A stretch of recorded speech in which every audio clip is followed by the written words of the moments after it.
Last night's WNBA Finals game was absolutely rigged, and there is so much proof. What a terrible way to end this WNBA season. Brianna Stewart gets the ball here. She turns around and kind of just chucks it up to the basket. So this was called a foul. LeBron James tweeted, he said, "I'm sorry, but that wasn't a foul. Let the damn players dictate the outcome of a close, battled, tested game." You know what's funny about magic tricks? Once you know how they're done, they're not so magical anymore. Well, get ready, because we're about to expose the biggest trick in WNBA history. And trust me, it's not gonna be pretty. Before we move on, I'd like to ask you a small favor. If you appreciate this content, please take a second to like this video and subscribe to our channel. It makes such a huge difference to us. Thank you so much. Now, back to the video. You know what's crazy? A dress might have just exposed the biggest scandal in WNBA history. Yeah, you heard that right. A dress. Not a blown call, not a rigged scoreboard, but a piece of clothing. Let me paint the picture for you. It's the WNBA Finals trophy ceremony. The tension in the air is thick enough to cut with a knife. Everyone's waiting to see who's gonna hoist that trophy. And then boom, the WNBA Commissioner Cathy Engelbert walks out and jaws hit the floor. But it's not because of who won, it's because of what she's wearing. Was incredibly disappointing. The challenge, we have got to change our challenge rules, and the officials doing the game should have a third party, because that was not a foul. After she gets the ball and kind of travels, then it looks like this Liberty player is going straight up with it. Elena Smith is not touching her at all. She has two fingers that look like slightly tapping the ball. Her body isn't touching Brianna Stewart. Her arm isn't touching Brianna Stewart. There was clearly zero contact here. This isn't just any old dress. We're talking a full-on New York City skyline plastered right there on her outfit. The Empire State Building, the Statue of Liberty, the whole 9 yards in a neutral game. Can you believe it? It's like she knew who was gonna win before the game even started. People start whispering, why would she wear that for a neutral game? It's like showing up to a birthday party wearing a shirt with the birthday kid's face on it before the party even starts. Something smells fishy, and it ain't the hot dogs at the concession stand. Before you can say tip off, social media explodes. Twitter, Instagram, TikTok, they're all blowing up with pictures of this dress. But here's where it gets even weirder. Those photos, they start disappearing faster than you can say conspiracy. It's like someone hit the panic button and tried to scrub the internet clean. And it's not just fans losing their minds. Former players are jumping in saying no commissioner in their right mind would make such an obvious fashion statement. It's like wearing a Team LeBron shirt to ref a Lakers game. You just don't do it. But here's the kicker. This dress thing, it's making everything so much worse. It's like throwing gasoline on a fire that was already burning out of control. People who weren't even paying attention to the game are now all over this story. The WNBA is trying to grow its audience, but this isn't exactly the kind of attention they were looking for. And you want to know the craziest part? This dress drama, it's just the appetizer. The main course of this controversy feast is still coming, because once you start looking closer at what went down on the court, things get even wilder. We're talking about plays that'll make your head spin, calls that'll have you questioning reality, and numbers that just don't add up. That isn't called often, not in legal guarding position. And the funniest thing is that the commentators that were calling this game didn't even go into detail and talk about like what that actually means. So obviously the game went into overtime and the Liberty came out with the victory, and they won their first championship ever in the history of Liberty basketball. Damian Lillard said, "The refs called this game like they knew the assignment in the second half. Boy, great game." And then Isaiah Thomas tweeted, "They low-key cheated for New York,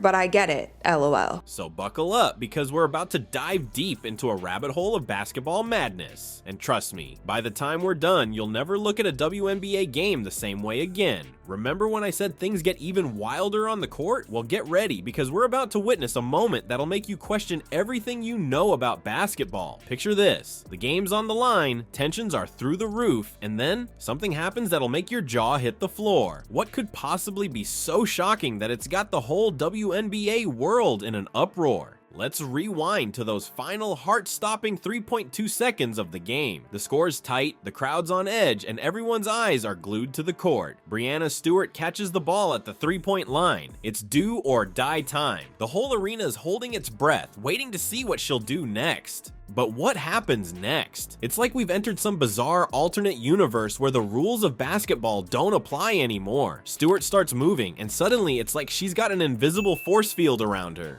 1 step, 2 steps, 3 steps. Wait, is she still going? 4, maybe even 5 steps without a single dribble. In pro basketball, it's like watching a glitch in a video game, except this is real life. Fans are losing their minds, screaming at their TVs. You can practically hear the collective "what the heck" echoing across living rooms everywhere. But here's the kicker, not a single whistle blows. It's like we've entered the Twilight Zone, and the refs are the main characters. They're standing there, cool as cucumbers, while Stewart's out there reinventing the rules of the game. But hold on to your hats, folks, because it gets even crazier. Just when you think things can't get any more bizarre, here comes the foul that changes everything. Elena Smith supposedly fouls Stewart, except there's zero contact, nada, zilch. The commentators are in disbelief, pointing out that Smith's fingers barely grazed the ball and her body nowhere near Stewart. It's at this point you've got to wonder, is there actual proof the finals were rigged? Or is this just some collective basketball fever dream? Because let me tell you, it's getting harder and harder to tell the difference. But when you challenge something and you challenge a play that basically has the power to change the outcome of arguably the most important game, but here is the reasoning as to why they didn't overturn this foul. So this is what the ref said. Brianna Smith is not in a legal guarding position. Therefore, Stewart will be shooting 2 free throws, and Minnesota will lose their timeout. After seeing not only the travel that came before it, but then also the no contact when she went up with the ball, like, it's crazy. But wait, you think that's wild? The ref's explanation for this phantom foul will make your head spin. They claim Elena Smith wasn't in a legal guarding position. Now, for those of you who aren't basketball experts, that's a fancy way of saying both feet weren't on the floor and she wasn't facing her opponent. It's such a basic rule. It's like basketball 101. Even Rachel DeMita, a basketball analyst who's been around the game her whole life, couldn't believe it. She said, and I quote, "I have played basketball my entire life, and I have been covering basketball for the past 11 years of my career. That isn't called often. When someone with that much experience is scratching their head, you know something's fishy." So there you have it, folks. A travel that wasn't called, a foul that never happened, and an explanation that makes about as much sense as a screen door on a submarine. If this doesn't have you questioning the integrity of the game, I don't know what will. But trust me, we're just getting started. The rabbit hole goes even deeper, and what comes next? It's going to blow your mind. All right, let's talk free throws. You know, those easy points you get when the other team fouls you.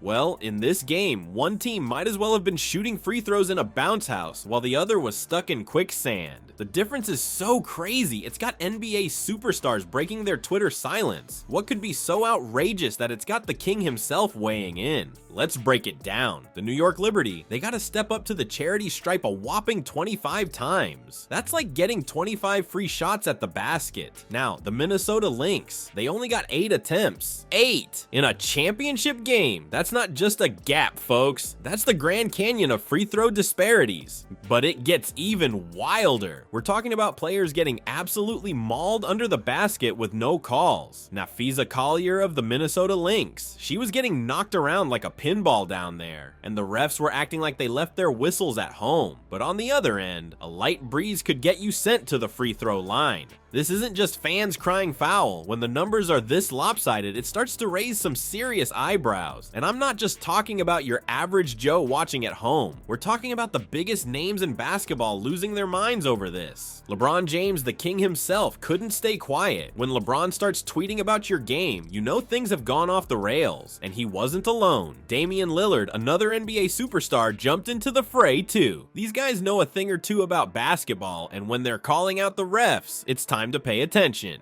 But hold on to your seats, because Isaiah Thomas took it to a whole new level. He didn't just hint at unfairness. Nope. He straight up accused them of cheating for New York. Loki cheated, he said. When NBA players are using words like cheated about a WNBA game, you know we're in uncharted territory. Now, you might be wondering, why are these NBA stars getting so worked up over a WNBA game? Well, it's bigger than just one game. This is about the integrity of basketball as a whole. When fans start doubting what they're seeing on the court, it's bad news for everyone involved. But here's the real kicker. This free throw drama, it's just the tip of the iceberg, because what happens next exposes way more than just bad officiating. We're talking about a can of worms so big it could swallow the whole league. The fallout from this game is about to send shockwaves through the entire world of women's basketball. And trust me, you're not gonna believe what comes next.